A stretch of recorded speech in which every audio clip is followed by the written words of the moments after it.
아니라. 아멘. 지난 1월 6일부터 있었던 신년 특별 새벽기도회 때 사도신경으로 무장하고 가라라는 주제로 이 사도신경 말씀을 우리가 함께 나누었습니다. 안타까운 것은 나누는 중에 이 사도신경 전체를 다루지 못했습니다. 중간쯤 다시 살아나시며 거기까지 우리가 함께 나누었습니다. 오늘부터 나머지 부분을 이 주일 강단을 통해서 함께 나누려고 합니다. 우리 사도신경 먼저 확인하겠습니다. 어디 있을까요? 성경 맨 앞에, 창세기 앞에, 그죠? 두꺼운 우리 성경 맨 겉장을 넘기시면 주기도문도 있고 사도신경도 나오는 그 부분, 사도신경 한번 펼쳐봐 주십시오. 우리가 성경을 암송할 때와 이렇게 볼 때랑 또 느낌이 다릅니다. 그래서 제가 알기로는 어떤 교회는 늘 하던 대로 암송, 묵상 이렇게 눈 감고 하지 않고 때로는 이렇게 읽으면서 교독을 하고 그렇게 한다고 저는 들었습니다. 우리 한번 함께 교독하겠습니다. 제가 첫 줄을 읽으면 여러분들 두 번째 줄 읽으시고 이렇게 한번 하겠습니다. 전능하사 천지를 만드신 하나님 아버지를 내가 믿사오며 이는 성령으로 잉태하사 동정녀 마리아에게 나시고 십자가에 못 박혀 죽으시고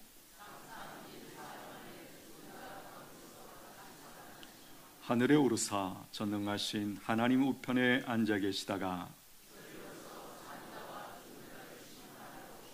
성령을 믿사오며 거룩한 공회와 죄를 사하여 주시는 것과 몸이 다시 사는 것과 영원히 사는 것을 믿사옵나이다. 아멘. 사도신경 어떤 것입니까? 성경 전체를 요약한 것입니다. 조금 다르게 말하면 성경의 가장 중요한 내용을 압축해 놓은 것이다. 사도신경을 그렇게 설명할 수 있습니다. 그렇다면 이 사도신경을 언제부터 우리가 사용한 것일까요? 교회에서 사용하고 고백한 것일까요? AD 2세기부터 이 사도신경을 사용했습니다. 그러니까 예수님이 부활하시고 승천하신 후에 100년이 안 되어서 100년 어간에, 물론 지금 우리가 하고 있는 이 정도의 그 완전체로 정립되기까지는 8세기에 가서 이제 지금 우리가 쓰는 이 정도의 사도신경이 정립이 됩니다. 그런데 2세기부터 있었던 것은 로마 교회에서 사용하던 것인데요. 그러나 핵심 내용은 사도신경과 크게 다르지 않다. 그렇게 학자들이 전하고 있습니다. 그러니까 거의 2000년 동안 교회가 가르치고 고백해 온 내용이 바로 이 사도신경이다라는 것이에요. 사도신경 그러니까 사도들이 만든 어떤 그 고백인가? 그렇지 않습니다. 이 사도라는 말은 물론 우리가 예수님의 제자를 가르칠 때 사도라는 말 씁니다만은 그 사도가 맞습니다. 그러나 사도들이 만들어서 사도라고 붙인 것이 아니고 사도들, 즉 예수님께 직접 말씀을 받은 그들이 전한, 가르친 그 내용에 입각해서 만들어졌다. 그런 맥락에서의 사도라는 말을 쓰고 있는 것이에요. 이 세상에 교회라는 이름을 사용하고 있는 많은 단체가 있어요. 그러나 그 모든 단체가 다 교회는 아니죠. 우리가 잘 아는 것처럼 이단들도 교회라는 말을 쓰고 있습니다. 그렇다면 정통교회와 이단을 구분하는 기준이 뭘까요? 그 기준 중에 하나가 바로 이 사도신경을 그대로 받아들이고 믿고 있는가, 고백하고 있는가, 이것이 기준이 된다는 것이에요. 처음에 사도신경이 만들어질 때 그 원인 중에 하나는 이단들의 반응이 있었어요. 그래서 이 정통 가르침, 사도, 예수님께 직접 가르침을 받은 사도들이 전하는 그 가르침과 오염된 이단에 의해서 잘못 왜곡된 그런 것들과 우리가 어떻게 구분할 수 있는가를 위하여 이 사도신경이 만들어지기 시작했다라는 거예요. 그러니까 이 사도신경만 잘 알아도 이단에 빠지지 않을 수 있다라는 것이에요. 앞에서도 말씀드린 것처럼 사도신경은 뭐라고요?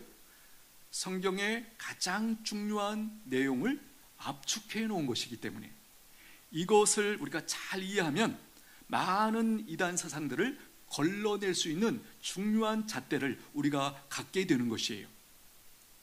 성도들 어떤 사람들일까요? 성경에 기록된 하나님의 말씀을 믿고 그대로 살기를 원하는 사람들이죠. 이것이 없는 사람들, 아무리 교회를 오래 다녀도 엄밀하게 말하면 기독교인이 아닙니다. 성경은 어떤 책입니까? 사람들이 무엇을 믿어야 하고 어떻게 행동하고 살아가야 하는지를 가르쳐 주시는 하나님의 말씀이에요. 방금 제가 했던 표현 중에 조금 이상한 거 느끼셨나요? 성도들이 무엇을 믿어야 하고 어떻게 행동하고 살아가야 하는지를 가르쳐 주시는 하나님의 말씀이다, 그렇게 말하지 않았고 사람들이 무엇을 믿어야 하고 어떻게 살아가야 하는지를 가르쳐 주는 말씀이다, 그렇게 말씀드렸죠. 뭘까요? 그 차이가 뭐죠? 성경은 원래 이 세상에 있는 모든 인류에게 주시는 하나님의 말씀이에요. 다만 오늘 저와 여러분은 뭡니까? 이 말씀을 만나고 알고 누리게 된 그 특권과 은혜를 누리고 있는 사람들이죠. 안타까운 것은 이것을 모르는 채 아직도 세상을 시작과 과정과 끝을 모르는 채 그냥 이 세상에 우연히 던져진 존재처럼 그렇게 어둠 가운데 살고 있는 이 세상에 많은 사람들이 있더라는 거예요. 우리는 성경을 통해서 나의 존재가 누구인지, 어디로부터 왔는지, 인생이 무엇인지, 무엇을 위해 살아야 되는지 근본적으로 그 모든 것들을 배우면서 가장 사람답게 살 수 있는 그 은총을 누리고 있다는 것이에요. 이 놀라운 은혜 우리가 깨닫고 더 누리는 그 소원하는 마음 있게 되기를 축복합니다. 성경에서 무엇을 믿어야 하는가에 대한 요약이 바로 사도신경이다, 그렇게 말할 수 있어요. 그러므로 사도신경을 고백하지 않는 사람이 있다면 성경에서 말하는 기독교인은 아니다, 그렇게 분명히 우리가 선을 그을 수 있습니다. 처음 라틴어로 쓰여진 사도신경을 보면 이렇게 시작됩니다. 나는 믿습니다. 무엇을? 전능하사 천지를 만드신 하나님을. 이렇게 라틴어 구조가 이렇게 되어 있어요. 제일 먼저 나는 믿습니다. 그리고 뒤에 목적어가 나오는 것이죠. 하나님께서 세상 만물을, 존재하는 모든 것들을 창조하셨다라는 사실을 믿는 것입니다. 이것이 바로 성도들이 믿는 첫 번째 진리예요. 첫 번째 진리부터 다섯 번째까지 우리가 신년 특별 새벽기도 때 함께 나누었습니다. 홈페이지에 들어가시면 여러분들이 다시 한번 확인하실 수 있으십니다. 오늘은 여섯 번째 내용부터 나누며 나가도록 하겠습니다. 여섯 번째 내용은 뭐냐니까 부활하신 이후에 일어난 일에 관한 것이에요. 바로 이 부분입니다. 하늘에 오르사 전능하신 하나님 우편에 앉아 계시다가, 여기 맨 앞에 하늘에 오르사 어떤 의미일까요? 이것은 1차적으로 예수님의 높아지심을 보여주는 것이에요. 예수님의 높아지심, 다른 말로 우리가 쓰는 용어가 있죠. 예수 그리스도의 승귀라는 표현으로 이 부분을 묘사합니다. 하늘에 오르심으로 세상의 그 어떤 사람이나 존재와 비교할 수 없는 분이시다 라는 사실을 보여주는 것이죠. 사도행전 5장 31절, 이스라엘에게 회개함과 죄사함을 주시려고 그를 오른손으로 높이사 임금과 구주로 삼으셨느니라. 그를, 누구죠? 예수님을 오른손으로 높이사, 누가? 성부 하나님께서 예수님을 오른손으로 높이사 임금과 구주로 삼으셨다. 왜 예수님을 하늘에 오르시게 하시고 하나님 우편에 앉게 하시고 임금과 구주가 되게 하셨는가? 이 구절 앞절에 이렇게 설명합니다. 이스라엘에게 회개함과 죄사함을 주시려고. 이 표현을 다른 말로 바꾸면 무엇입니까? 구원을 주시려고 그렇게 이해할 수 있죠. 1차적으로 이스라엘은 육신적인 이스라엘이 맞습니다. 그러나 이제 신약으로 갈수록 더 분명해지는 것이 무엇이죠? 육신의 이스라엘이 아니고 영적인 이스라엘, 예수님을 믿는 모든 족속, 모든 나라의 사람들을 가리켜서 영적 이스라엘이다, 그렇게 말씀하시죠. 예수님께서 우리를 위해서 과거에 무슨 일을 하셨는가를 아는 것도 굉장히 중요해요. 또 미래에 우리를 위해서 언제 오시는가, 그렇죠? 재림에 대해서 아는 것도 굉장히 중요합니다. 그러나 그것 못지않게 중요한 게 뭘까요? 지금 현재 예수님께서는 어디서 무엇을 하고 계시는가, 바로 그 부분을 아는 것도 매우 중요하다라는 것이에요. 여기 이 표현, 하늘에 오르사 전능하신 하나님 우편에 앉아 계시다가, 바로 이 대목은 뭡니까? 지금 현재 예수님이 어디서 무엇을 하고 계시는가, 바로 그 부분을 알려주고 있는 내용이에요. 하늘에 오르사, 여기서 말하는 하늘은 어딜까요?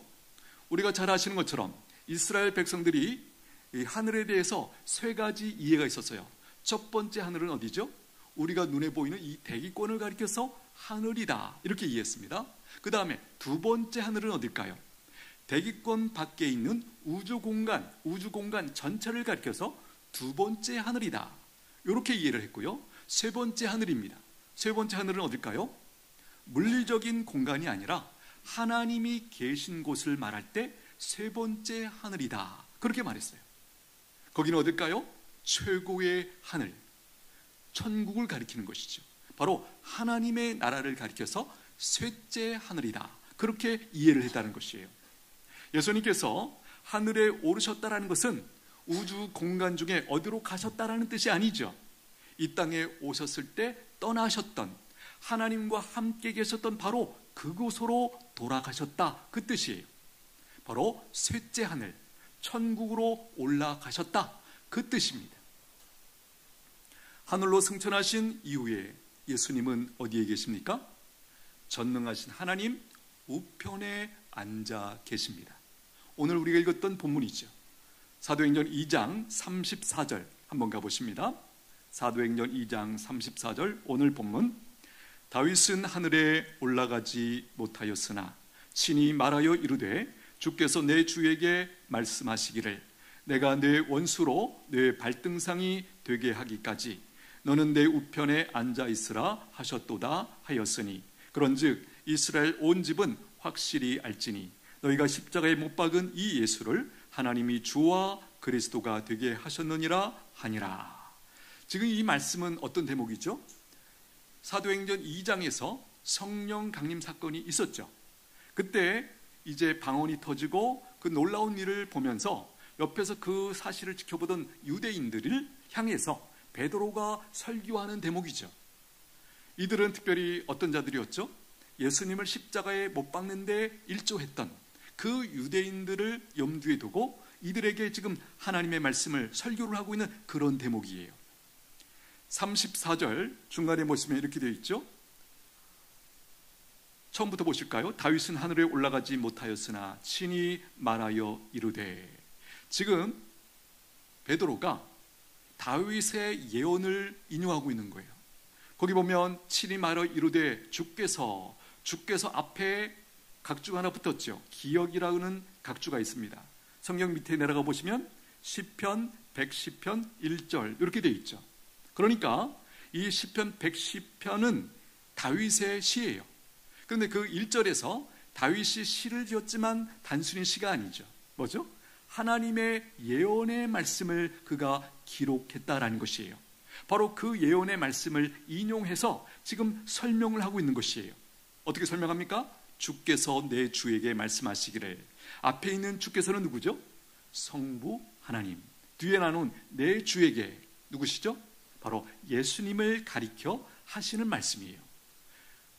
하나님이 말씀하십니다. 내가 내 원수로 내 발등상이 되게 하기까지 너는 내 우편에 앉아 있으라 하셨도다. 여기 발등상, 다른 말로 바꾸면 발판이죠.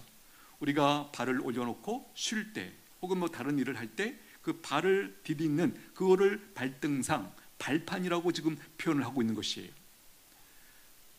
하나님께서 예수님께 뭐라고 말씀하십니까? 내 우편에 앉아 있으라. 그렇죠? 그러니까 여기서 우리가 확인하게 되는 것은 예수님이 승천하셔서 하나님 우편에 앉아 계신 것은 우연이 아니라는 거예요. 약 1000년 전에 바로 다윗을 통해서 이미 예언해 주신 그 내용이 지금 그대로 이루어지고 있는 사건이다. 이렇게 지금 우리에게 가르쳐 주고 계시는 거예요. 예수님께서 하나님 우편에 앉아 계신다. 무슨 뜻일까요? 이 표현을 이해하려면 먼저 이 표현부터 이해하셔야 돼요. 들어보십시오. 하나님께서 보좌에 앉으셨다. 이게 무슨 뜻이죠? 실제로 하나님께 어떤 보좌가 있으신가요? 그렇지 않죠. 왜? 하나님은 영이시세요. 눈에 보이는 거예요. 그래서 우리가 이런 표현은 다분히 우리의 이해를 위해서, 사람들의 이해를 위해서 일종의 의인법으로 쓰고 있는 거예요. 의인화해서 쓰고 있는 거예요. 하나님은 어디에나 계시죠. 모든 것이 그분의 보좌이시고 통치 공간이에요. 그런데 이 표현들은 다분히 인간들을 돕기 위해서 잘 이해할 수 있도록 이런 표현을 쓰는 거예요. 하나님께서 보좌에 앉으셨다. 예, 하나님께서 통치하신다. 바로 그 뜻이죠. 그렇다면 예수님께서 하나님 우편에 앉아 계신다. 무슨 뜻일까요? 1차적으로는 하나님께서 예수님께 세상을 다스리는 권세를 주셨다라는 뜻이에요. 권세를 주셨으니까 그 다음에 어떤 일이 일까요? 바로 그 권세를 행하시는 것이죠. 예수님이 하나님 우편에 앉아 계시면서 세상을 다스리고 계신다. 그 뜻을 이렇게 담아내고 있는 것이에요. 여기 보면 하나님 우편에, 그 오른쪽이라는 말이죠. 여기 우편, 오른쪽이라는 것은 의미가 있죠. 이런 것입니다. 왼쪽보다는 오른편이 어떻죠? 더 권위가 주어지고 더 명예롭고 더 영광스러운 자리라는 거 잘 알고 계시죠? 이것은 유대인에게도 그렇고 오늘 우리에게도 이런 개념이 있습니다. 예를 들면 군대 사령관이 있습니다. 밑에는 장군들이 있겠죠. 사령관이 어느 날 이런 얘기를 하는 겁니다. 누구를 바라보면서 당신은 나의 오른팔이야. 그렇게 얘기할 때 어떤 느낌인지 아시겠죠? 확실히 누구를 향해서 너는 내 왼팔이야. 이 표현보다는 네가 나의 오른팔이야. 어떤 게 더 좋아요? 받는 입장에서는 오른손이 좋은 거죠. 더 의미가 있고 무게감 있는 표현이잖아요. 나에게 더 중요한 사람이다. 그 얘기죠. 바로 그런 맥락의 의미를 여기서도 지금 쓰고 있는 것이에요. 우편에 앉으셨다라는 것은 성부 하나님과 가장 가깝고 뗄 수 없는 거리와 관계를 묘사하고 있는 것이에요. 조금 더 의미를 부여하면 하나님과 완전한 하나가 되셨다, 연합이 되셨다, 교제 가운데 들어가셨다라는 뜻입니다. 조금 더 나가면 하나님과 동등하시다라는 뜻이 여기에 있어요. 무엇에 동등하실까요? 전능하심과 영광에 있어서 성자 예수님이 성부 하나님과 동등하시다. 지금 그 의미를 이렇게 담아내고 있는 것이에요. 그러므로 예수님께서 하나님 우편에 앉아 계신다는 것은 성부 하나님께서 예수님께 만물을 통치하시는 그 능력을 주셨다. 그런 뜻이에요. 그래서 세상 만물을 예수님께서 통치하고 계신다. 그 뜻이 여기 들어가 있는 것이에요. 그래서 어떤 학자들은 하늘에 오르사 전능하신 하나님 우편에 앉으셨다. 이것을 가리켜서 예수님의 왕의 대관식이다. 그렇게 표현합니다. 대관식이라는 표현 사전에서 보니까 이렇게 표현합니다. 왕이 즉위한 뒤 처음으로 왕관을 써서 왕위에 올랐음을 일반인에게 널리 알리는 의식. 이게 대관식이에요. 예수님께서 하늘에 오르셔서 하나님 우편에 앉으셨다. 이게 바로 예수님이 이제 왕으로서 이제 그 대관식을 행하는 모습이다. 그렇게 이해를 하게 되는 것이죠. 빌립보서 2장 8절 이하에 보면 사람의 모양으로 나타나사 자기를 낮추시고 죽기까지 복종하셨으니 곧 십자가의 죽으심이라. 이러므로 하나님이 그를 지극히 높여 모든 이름 위에 뛰어난 이름을 주사 하늘에 있는 자들과 땅에 있는 자들과 땅 아래에 있는 자들로 모든 무릎을 예수의 이름에 꿇게 하시고 모든 입으로 예수 그리스도를 주라 시인하여 하나님 아버지께 영광을 돌리게 하셨느니라. 여기 하셨다, 과거죠. 그러나 지금 보십시오. 세상을 보면 모든 존재들이 예수님께 무릎을 꿇고 그분을 주라고 고백하고 있나요? 아니죠. 그런데 하나님은 이미 과거로 선언하고 있어요. 무슨 얘기일까요? 아직은 이게 성취된 건 아니지만 반드시 성취된다는 사실을 이렇게 표현하고 있는 것이에요. 여기 보십시오. 이러므로 하나님이 그를 지극히 높여 모든 이름 위에 뛰어난 이름을 주셨다. 생각해 보십시오. 모든 이름 위에 뛰어난 이름 뭘까요? 당시에 두 가지 이름이 여기에 해당됐어요. 온 세상의 왕이라는 표현, 또 하나는 주라는 표현이에요. 당시 세계에서 모든 이름 위에 뛰어난 가장 높은 존귀한 이름은 왕이라는 이름하고 주라는 이름, 이 두 가지가 있었다는 것이에요. 그러니까 끝에 이렇게 말씀하시죠. 모든 입으로 예수 그리스도를 주라 시인하여, 주라 시인하는 그 상태가 되는 것이 뭐예요? 하나님께 영광이 돌려지는 사건이고 상태다라는 것이에요. 예수님은 지금 하나님 우편에 앉아 계시면서 무엇을 하고 계시는가? 나와 우리 가정과 교회와 온 세상 만물을 통치하고 계신다. 다스리고 계신다. 할렐루야. 우리의 주님이 온 세상을 이렇게 다스리고 계세요. 예수님께서 어떻게 다스리고 계실까요? 예수님께서 이 땅에 구원자로 오실 때 세 가지 직분을 가지고 오셨죠. 선지자, 제사장, 왕, 이 세 가지 직분을 동시에 가지고 오셨어요. 그래서 우리가 이 표현을 예수 그리스도의 삼중직이다, 그렇게 보통 이해를 하죠. 오늘은 특별히 선지자로서, 예수님께서 선지자로서 지금 온 세상 만물을 어떻게 다스리고 계시는가, 거기를 한번 주목해 보겠습니다. 아시는 것처럼 선지자는 구약시대에 무엇을 하는 사람입니까? 하나님의 뜻과 하나님의 말씀을 백성들에게 전하는 역할을 한 사람이 선지자였죠. 지금 현재 성도들이 이것이 하나님의 뜻이구나 혹은 아니구나 어떻게 분별하죠? 무엇을 가지고 분별하죠? 성경을 가지고 우리가 그것을 분별하는 것이에요. 그런데 이 성경을 잘 이해하도록 지금 누가 안내하고 있습니까? 제가, 여러분들이 보고 있는 제가, 사람인 제가 이 성경을 여러분들이 잘 이해할 수 있도록 풀어서 지금 설명을 해드리고 있는 거예요. 저는 어떤 존재죠? 아무나 여기 강단에 서는 것이 아니죠. 성경을 가르치도록 공적으로 훈련을 받고 허락받은 설교자가 가르치도록 되어 있는 것이죠.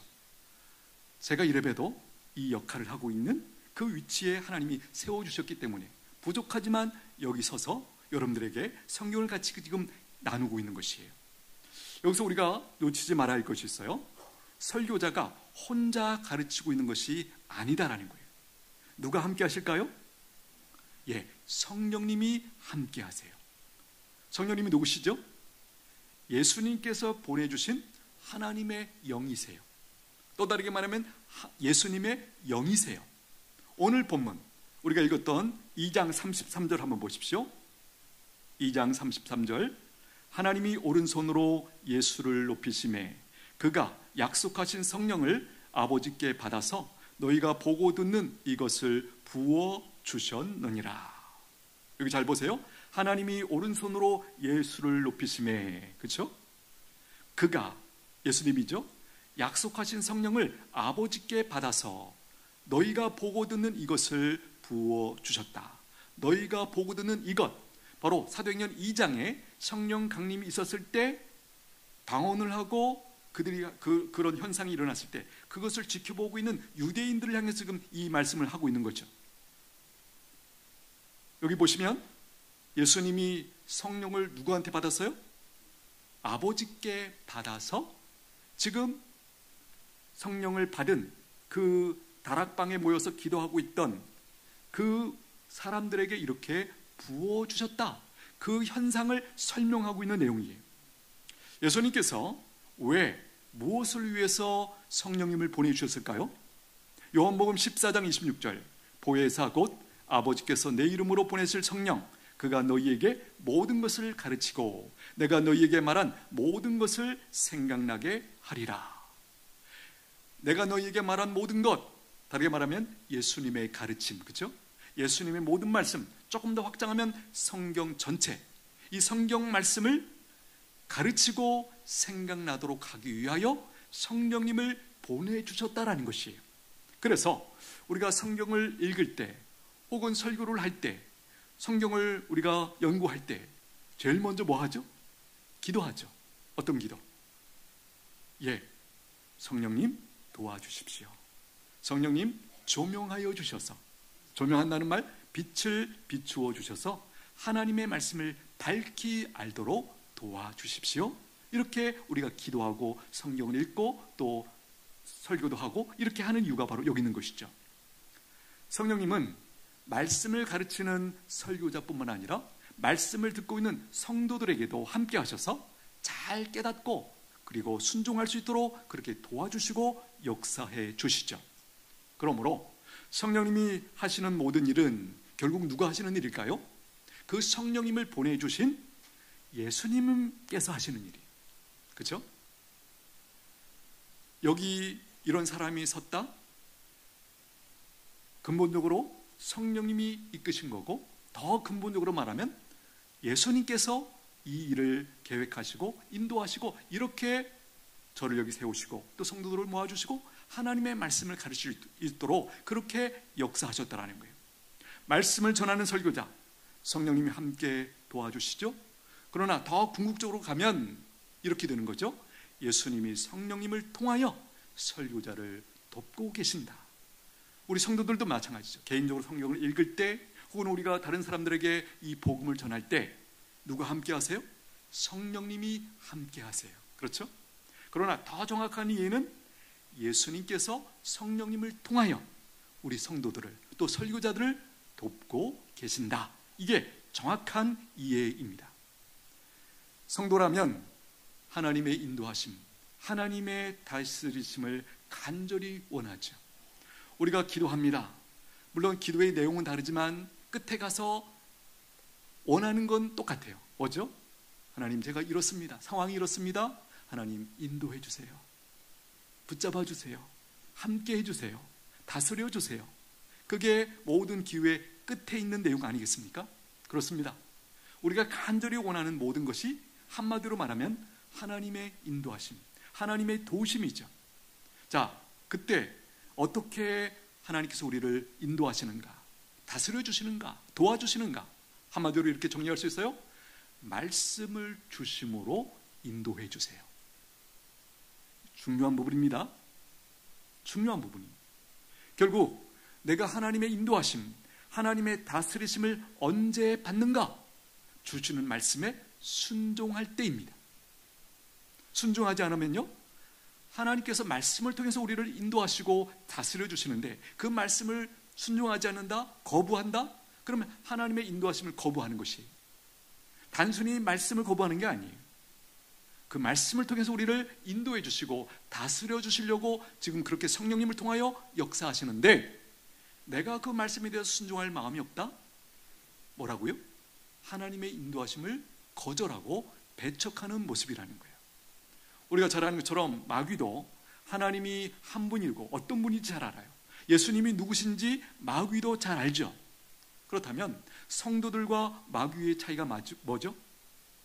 성도들은 그분이 누구신지를 알기에, 그분의 말씀이 무엇인지 알기에 기꺼이 의도적으로, 의지적으로 순종하려고 한다는 것이죠. 이게 성도들이에요.